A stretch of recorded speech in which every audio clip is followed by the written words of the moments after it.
guys, welcome back to the channel. If this is your first time watching, please consider subscribing and joining the family if you like DIYs, thrifting, upcycling, anything that has to do with affordable living. I am here in the garage, hence why the sensor of the light kind of went off, because I am working on a tablescape and I like to do things as affordable as possible, and I want to do some placement cards, and I'm sure you guys have already probably seen them before if you are a frequent Pinterest person or who looks at those boards.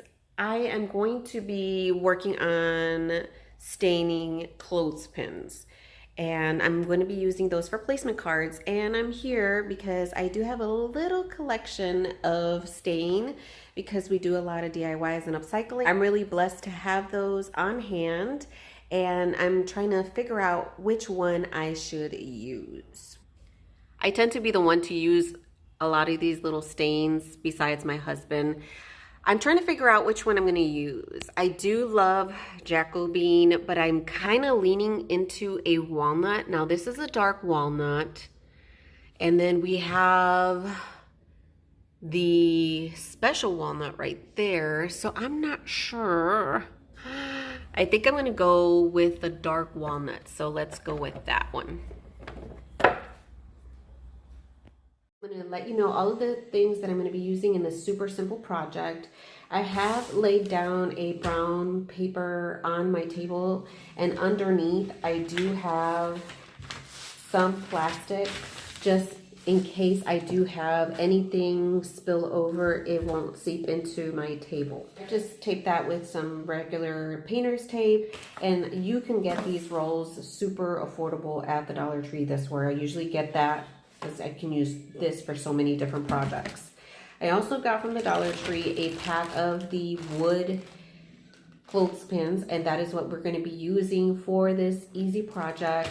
Simple gloves that we're going to need for the stain, and I also have what I just showed you, the Minwax in dark walnut, which is what I'm going to be using, a rag, and I'm going to be sharing with you what I'm going to be doing from that moment.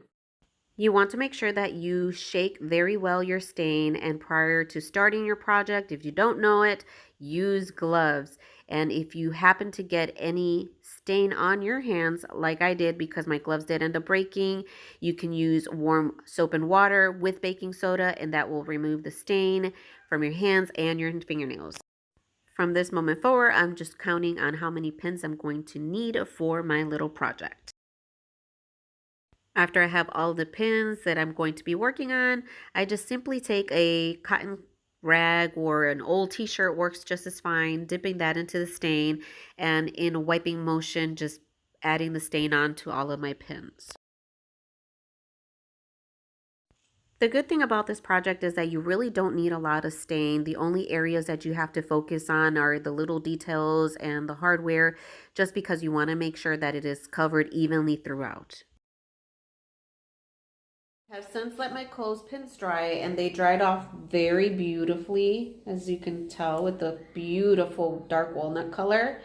And what I did is, with the same paper roll that I got from the Dollar Tree, I honestly used a post-it note to use as a square template to draw out my names. I first drew them out in pencil.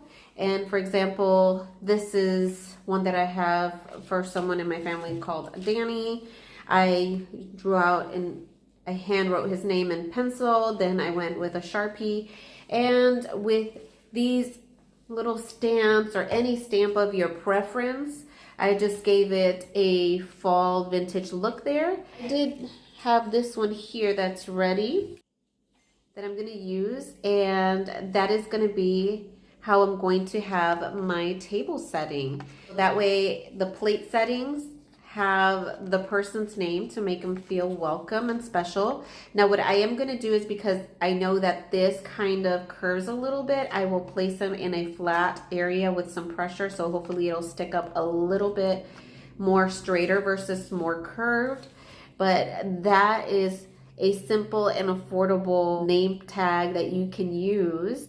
I am going to be inserting photos of how I set up my table setting using the clothespin with the name tag. Now keep in mind the photograph does not have the clothespins that have been stained yet. That was before I actually stained it, but that way you can get at least the gist of how it's gonna look. Did end up using these scissors to give a special little design border on them, but they look super adorable and simple and very affordable. If this is something that you enjoy and that you like, make sure you give it a thumbs up, subscribe, and we will see you guys in the next video.